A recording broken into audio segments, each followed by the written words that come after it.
السلام علیکم ورحمۃ اللہ۔ الحمد للہ رب العالمین والصلاة والسلام علی رسولہ الکریم، اما بعد فاعوذ باللہ من الشیطان الرجیم، بسم اللہ الرحمن الرحیم۔ قل هل يستوي الذين يعلمون والذين لا يعلمون؟ وقال النبي صلى الله عليه وسلم فضل العالم على العابد كفضل القمر ليلة البدر على سائر الكواكب، أو كما قال عليه الصلاة والسلام۔ علم ایسی دولت ہے جو لٹتی نہیں، خرچ کرنے سے کبھی گھٹتی نہیں، پھر نہ تم کرنا کبھی تشنہ لبی کے شکوے۔ آج میں خانے کا میخانہ اٹھا لاؤں گا۔ محترم سامعین کرام، میں مدرسہ عربیہ تعلیم القرآن بسم اللہ نگر میں شعبہ مکتب کا ایک ادنا سا طالب علم ہوں۔ آج میں آپ حضرات کے سامنے علم کی فضیلت پر لب کشائی کی جرات کر رہا ہوں، اس امید کے ساتھ کہ میری باتوں کو بغور سماعت فرمائیں گے۔ میرے محترم دوستو، علم کا وہ مقام ہے جس کی بدولت انسان میں انسانیت آتی ہے۔ علم ہی کی روشنی سے انسان حلال و حرام کی تمیز کرتا ہے، یہاں تک کہ علم ہی کے ذریعے انسان اپنے آپ کو پہچانتا ہے اور اپنے خالق و مالک کو پہچانتا ہے۔ علم انسان کو عزت و فضیلت عطا کرتا ہے، چاہے وہ علم دنیاوی ہو یا اخروی، ہر حال میں انسان کو سربلندی عطا کرتا ہے۔ لیکن دنیاوی علم صرف دنیا تک ہی محدود رہتا ہے، اور اخروی علم انسان کو دنیا و آخرت دونوں جگہ ذلت اور رسوائی سے نجات دلاتا ہے اور عزت و شوکت عطا کرتا ہے۔ میں آپ سے سوال کرتا ہوں، وہ کون سی شے تھی جس نے حضرت آدم علیہ السلام کو ملائکہ سے افضل بنا دیا؟ وہ کون سی شے تھی جس نے انسان کو اشرف المخلوقات بنا دیا؟ وہ کون سی شے تھی جس کی برکت کی وجہ سے اللہ نے انسان کو خلیفہ بنا دیا؟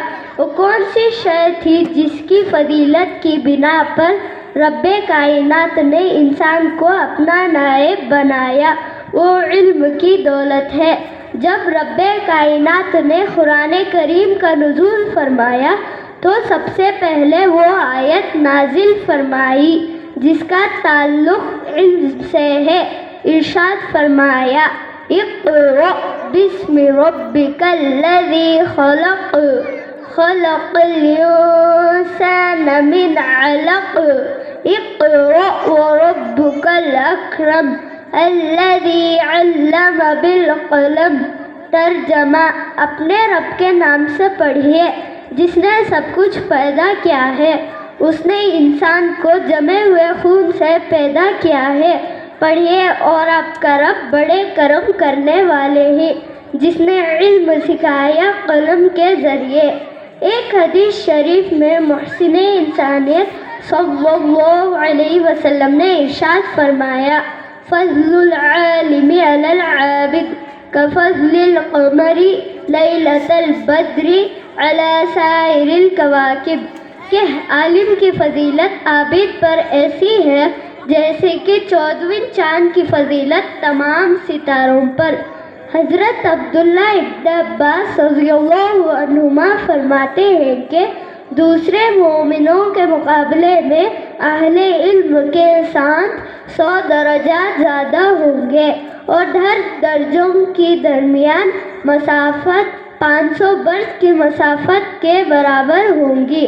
برادران اسلام، لیکن آج کے دور کے مسلمان اپنے بچوں کو اسلامی تعلیمات سے دور رکھتے ہیں اور اپنے کمسن بچوں کو افرنگی تعلیمات دیتے ہیں۔ یہ صرف شیطان کا فریب ہے۔ آج علم دین کی اہمیت و وقت کوئی نہیں پہچانتا، حالانکہ علم دین اپنی ضیاء پاش کرنوں سے تحریف و تلبیس کے طوفانوں کو مٹا دیتے ہیں۔ علم دین ہی ایک ایسی ضیاء ہے جس سے رضا الہی کی منزل چمکتی دکھائی دیتی ہے۔ میرے دوستو، غور کرو اور تعلیم کی طرف دھیان دو۔ دینی تعلیم بھی حاصل کرو اور دنیاوی تعلیم بھی حاصل کرو، لیکن دینی تعلیم کو مقدم رکھو۔ اکبر الہ آبادی نے کیا ہی خوب کہا ہے، تم شوق سے کالج میں پھلو، پارک میں پھولو، جائز ہے غباروں میں اڑو، چرخ پہ جھولو، بس ایک سخن بندے ناچیز کی رہی یاد، اللہ اور اپنی حقیقت کو نہ بھولو۔ ایک عربی شاعر نے کیا خوب کہا ہے، لیس الیتیم الذی قد مات والدہ ان الیتیم یتیم العلم والادب، یعنی وہ بچہ جس کے باپ کا انتقال ہو گیا ہو، صرف وہی یتیم نہیں بلکہ وہ بچہ بھی یتیم ہے جو باپ کے ہوتے ہوئے بھی دینی علوم اور اسلامی ادب سے محروم رہا ہو۔ اللہ تعالی ہم سب کو علم دین کا سچا طلبگار بنائے اور علم نافع عطا فرمائے، آمین ثم آمین۔ وآخر دعوانا الحمد للہ رب العالمین۔